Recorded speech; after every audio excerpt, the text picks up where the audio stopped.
Power and energy. Physics के chapter 4 के 3 parts हैं। पहला पार्ट है work. How do we define work?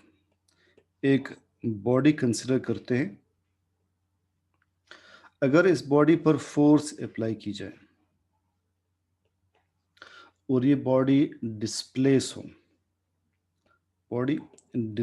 हो, तब फोर्स के इस डिस्प्लेसिंग इफेक्ट को वर्क कहते हैं।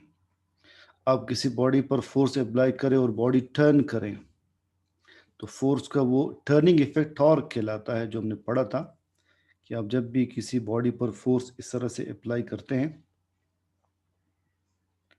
सपोज आप इस बॉडी पर फोर्स अप्लाई करते हैं और ये बॉडी टर्न करें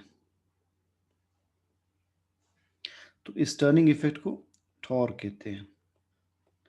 आप किसी बॉडी पर फोर्स अप्लाई करें, वो डिस्प्लेस हो, डिस्प्लेसिंग इफेक्ट को वर्क कहते हैं। वर्क की second definition, work is the scalar product या dot product of force and displacement. Work is the dot product of force and displacement. हमने ये डिस्कस किया है चैप्टर 2 में कि हमेशा डॉट प्रोडक्ट के साथ हम कॉस थीटा लगाते हैं, तो work is equal to F D cos theta आ जाएगा। Work equal to F D cos theta आ जाएगा। कॉस थीटा क्यों लगा रहे हैं? Reason of using cos theta.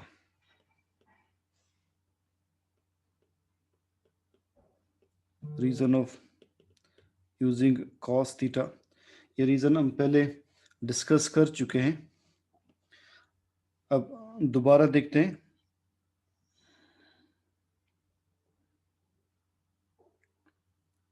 See it is a body. अब इस बॉडी को डिस्प्लेस करें, इस बॉडी पर फोर्स अप्लाई करें, ये बॉडी डिस्प्लेस होगी इस डायरेक्शन में, इस डायरेक्शन में ये मूव करने लगेगी। हमने ये देखना है कि फोर्स का कौन सा कंपोनेंट डिस्प्लेसमेंट की डायरेक्शन में है। ये मालूम करने के लिए हम फोर्स से एक प्रोजेक्शन ड्रॉ करते हैं डिस्प्लेसमेंट के ऊपर। अब जैसे ये प्रोजेक्शन ड्रॉ करते हैं तो आपको फोर्स के दो कंपोनेंट्स मिलते हैं। थीटा के इन फ्रंट होगा एफ साइन थीटा, थीटा के साथ एडजेसेंट होगा एफ एक्स या एफ कॉस थीटा। तो आप देख सकते हैं डिस्प्लेसमेंट की डायरेक्शन में एफ साइन थीटा नहीं आ रहा, डिस्प्लेसमेंट की डायरेक्शन में एफ कॉस थीटा आ रहा है। इट मींस वर्क के केस में फोर्स का effective component F cos theta है। सो हम क्या लिखेंगे? Work is equal to F cos theta D, F cos theta D, या आप सिंपली लिख सकते हैं F D cos theta. Work is equal to F D cos theta.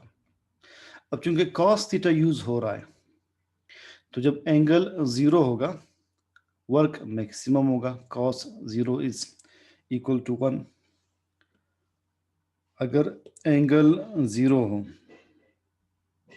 इस बॉडी पर आप फोर्स अप्लाई कर रहे हैं, डिस्प्लेसमेंट की डायरेक्शन ये है, एंगल 0 आ रहा है, cos 0 is equal to 1, so work is positive work और मैक्सिमम वर्क आप इसे कह सकते हैं। अगर एंगल 90 हो, cos 90 0, तो वर्क 0 होगा। तो केस 1 आपने ये कंसिडर किया। अब केस 2 देखिए। हम एक बकेट कंसिडर करते हैं। It is a bucket.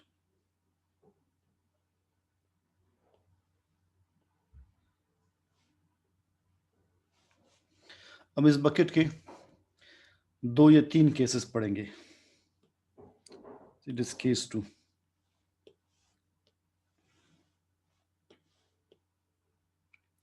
it is case 3, this may be case 4. Now see cases. अब एक बकेट को होल्ड करके आगे ले जा रहे हैं. If you are holding it and carrying it forward, तो इट मीन्स आपके फोर्स की डायरेक्शन ये है और बॉडी को आप डिस्प्लेस कर रहे हैं इस डायरेक्शन में. एंगल होगा 90, वर्क हम लेंगे 0, बिकॉज cos 90 किसके इक्वल है? cos 90 0 के इक्वल है. If a person is holding a bucket and carrying it forward, work will be equal to 0. Force upward लग रही है, डिस्प्लेस बॉडी फॉरवर्ड डायरेक्शन में हो रही है, एंगल 90 है, cos 90 0 है, तो इस केस में वर्क 0 कंसिडर होगा. So if a person is holding a bucket and carrying it forward,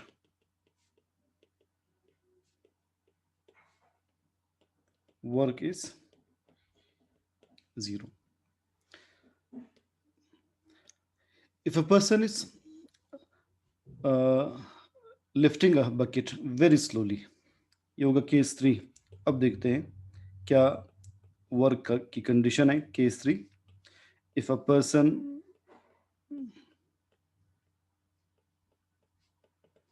is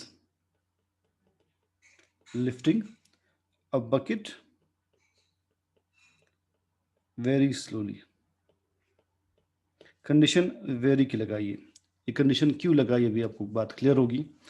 इस केस में हम वेट को फोर्स कंसिडर करेंगे.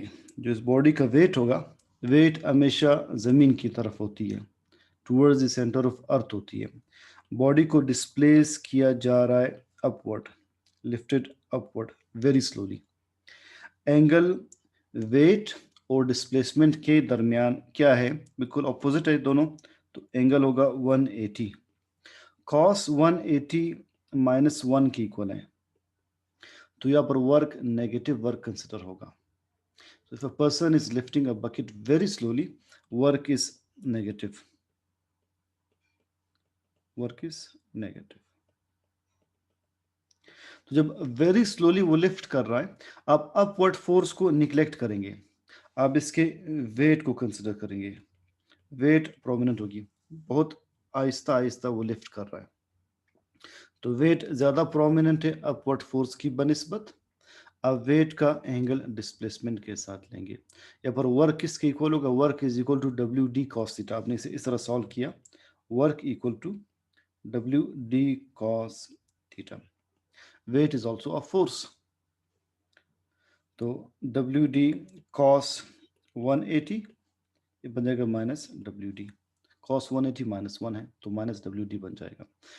एक केस इसी पॉइंट को समझने के लिए मैं अपनी तरफ से ऐड करता हूँ. If a person is lifting bucket fast, तो क्या होगा? तब ये पॉइंट मजीद आपको क्लियर हो जाएगा.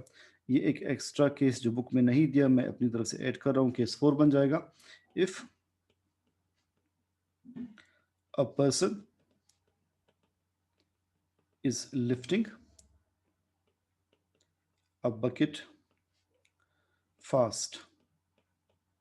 फास्ट का एडवर्ब फास्ट या फास्टली नहीं कहते हैं, स्लो का एडवर्ब स्लोली, फास्ट का adverb fast. If a person is lifting a bucket fast, फिर क्या होगा? फिर आप डेफिनेटली वेट को कंसिडर नहीं करेंगे. अपवर्ड फोर्स ये होगी, डिस्प्लेसमेंट ये है, दोनों के दरमियान एंगल 0 है, वर्क पॉजिटिव होगा. So here work is equal to F D cos 0. Work is equal to F D into 1 F D. It is positive work. फिर ये पॉजिटिव वर्क बन जाएगा, बिल्कुल वही केस बनेगा जो कि आपने केस नंबर 1 कंसिडर किया था, वर्क मैक्सिमम या वर्क पॉजिटिव. तो अगर एंगल 0 हो, वर्क मैक्सिमम होगा, पॉजिटिव वर्क. अगर एंगल 90 हो तो वर्क 0 होगा.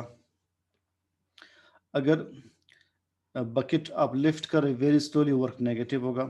If you are lifting bucket fast, again positive work होगा। सेकंड केस में फिजिक्स इसे क्यों जीरो वर्क कंसिडर कर रहे हैं? आप बकेट आगे तो ले जा रहे हैं, फिजिक्स में उस वक्त वर्क कंसिडर होगा जबकि फोर्स या पुश के फॉर्म में हो या पुल के फॉर्म में हो। दरवाजे की एक साइड पर लिखा होता है पुश, एक साइड पर लिखा होता है पुल। तो जब आप बकेट को होल्ड करके ले जा रहे हैं, अपना पुश कर रहे हैं ना पुल कर रहे हैं। बकेट उठाना क्या है? पुलिंग। इस फर्स्ट केस में आप बॉडी को पुश कर रहे हैं, तो जहां पर भी फोर्स पुल या पुश के फॉर्म में होगी वर्क कंसिडर होगा। तो लिहाजा आपने इस पॉइंट के नीचे ये सेंटेंस याद रखना कि work is only considered, work is only considered if force is in the form of a pull or a push, a pull or a push। Third case के साथ एक और केस आप ऐड कर सकते हैं।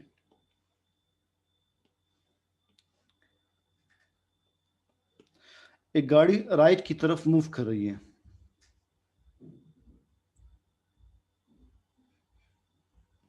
ये इसकी मोशन की डायरेक्शन है। आप ब्रेक से अप्लाई करते हैं, ब्रेक हमेशा किस डायरेक्शन में एग्जर्ट होगी? ये मोशन को अपोज करेगी। जो ब्रेक की फोर्स है वो हमेशा मोशन को यानी डिस्प्लेसमेंट को अपोज करेगी। बॉडी की जो वेलोसिटी की डायरेक्शन होती है वही इसके डिस्प्लेसमेंट की डायरेक्शन होती है। जब आप ब्रेक अप्लाई करेंगे, ब्रेक की फोर्स डिस्प्लेसमेंट के अगेंस्ट आ रही है, तो एप्लीकेशन ऑफ ब्रेक्स कौन से वर्क की एग्जांपल बन जाएगी? Negative work. सो आपने सेंटेंस याद रखना है कि एप्लीकेशन ऑफ ब्रेक्स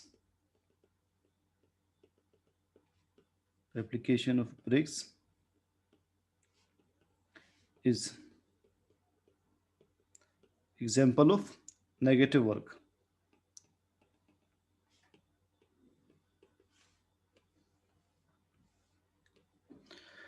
वर्क के यूनिट की तरफ आते हैं। यूनिट ऑफ वर्क,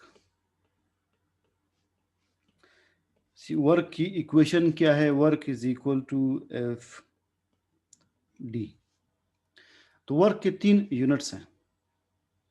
एक यूनिट इसका है एम के एस में, एम के एस सिस्टम में। एक यूनिट इसका है सी जी एस सिस्टम में, और एक इसका यूनिट है एफ पी एस में। ये 3 यूनिट्स के सिस्टम्स हैं। व्हाट इज एम के एस? एस आई यूनिट्स को एम के एस कहते हैं। एस आई यूनिट्स को, एम स्टैंड्स फॉर मीटर, के stands for kilogram, S stands for second, CGS में C stands for centimeter, G stands for gram, S stands for second, FPS में F stands for foot, P stands for pound, S stands for second, MKS, CGS, FPS। In MKS work का unit जो है वो joule है, CGS में इसका unit अर्ग है, FPS में इसका यूनिट फुट पाउंड। क्या क्या देखिए, unit of work is joule in MKS, erg in CGS system, foot, pound, LB stands for pound, pound हम LB से शो करते हैं, in FPS। तो वर्क के ये 3 यूनिट्स आपने याद रखने हैं। इस चैप्टर में आपके सामने वर्क के 5 यूनिट्स सामने आएंगे। 3 यूनिट्स ये हैं, जाउल MKS में, अर्ग CGS में, फुट पाउंड FPS में। ये तीनों सिस्टम ऑफ यूनिट्स हैं। अब मेनली SI यूनिट इसका जाउल कंसिडर करते हैं। 1 जाउल किसके इक्वल होगा? जाउल को हम कैसे डिफाइन करते हैं? देखिए वर्क किसके इक्वल है, एफ डी, तो जाउल इक्वल होगा न्यूटन मीटर के. If a force of 1 Newton is applied and body is displaced through 1 meter, then work done is equal to 1 joule. If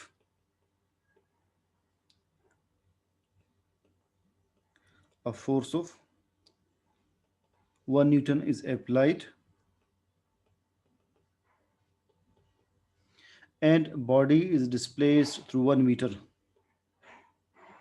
and body is displaced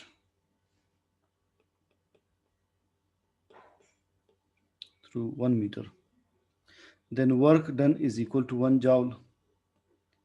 Work done is equal to 1 joule. यानी अब एक body पर 1 Newton force apply कर लें और ये body कितनी displace हो, 1 मीटर डिस्प्लेस हो, तो वर्क क्या होगा, वर्क 1 जॉल होगा. इसके डायमेंशंस क्या होंगे, अब यहाँ से डायमेंशंस मालूम कर सकते हैं. इसी इक्वेशन से हम डायमेंशंस लिखते हैं.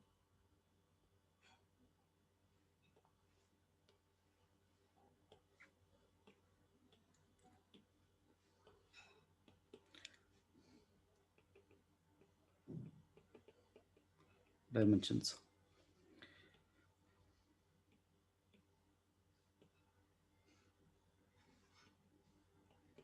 डायमेंशंस कैसे कैलकुलेट करते हैं वर्क के. फोर्स इक्वल है एम ए के, force is equal to M A. Displacement as it is लिख लें. अब यूनिट्स लिख लें, kilogram metre per second square, distance is metre, ये बन जाएगा kilogram metre square per second square. अब यहाँ से आपने डायमेंशंस लिखने होंगे. Kilogram is unit of mass, तो एम लिख लें. Metre square L square, per second square is per T square. These are dimensions of work. It means work is a derived quantity. Dimensions क्या show करते हैं कि ये quantity कहाँ से derived है. So work is a derived quantity, derived from mass, length and time. Dimensions show कि work is derived from mass, length and time. Mass, length and time.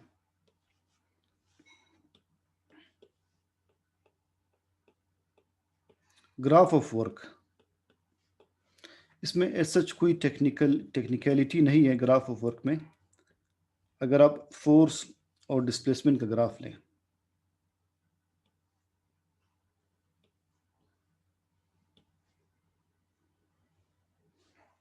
Suppose आप फोर्स एक एक्सिस पर show कर लें, displacement अगले axis पर show करें. मैं कुछ वैल्यूज पुट कर लेता हूँ, like 10 Newton, 20 Newton, 30 Newton and so on. आपने फोर्स अप्लाई की 20 न्यूटन, बॉडी डिस्प्लेस हुई 10 मीटर्स, तो ग्राफिकली वर्क कैसे शो होगा. देखिए डिस्प्लेसमेंट की वैल्यूज में लिख लेता हूँ, 5 metre, 10 metre, 15 metre, 20 metre and so on. Force आप अप्लाई कर रहे 20 मीटर, ओके. बॉडी डिस्प्लेस हो रही 10 मीटर, ये 10 मीटर. अब इनके दरमियान जो एरिया है, दिस एरिया शोज वर्क. मैं इसे शेडेड पोर्शन फॉर्म में शो कर लेता हूँ, ये होगा work. This shaded part shows work. Graphically आप इस तरह शो कर सकते हैं कि वर्क क्या होगा. 20 न्यूटन आपने फोर्स अप्लाई की, 10 मीटर बॉडी डिस्प्लेस हुई, तो ये होगा वर्क. कैलकुलेट कैसे करेंगे, 20 इंटू 10, 200 जॉल आंसर आ जाएगा. Work is equal to 20 into 10, 200 joule answer आ जाएगा. So these are values in newton. So graph इस तरह से सिंपली एक्सप्लेन होगा. Work done by a variable force,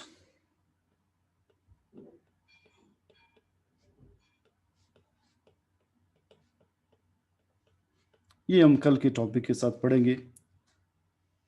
एक ऐसी फोर्स जो बार बार चेंज हो, उस केस में वर्क आप कैसे काउंट करेंगे, कैलकुलेट करेंगे, और ग्रेविटेशनल फील्ड में वर्क किस तरह से हम कंसिडर करेंगे, what is conservative field, what is conservative force, ये कल के टॉपिक्स के साथ इंशाल्लाह।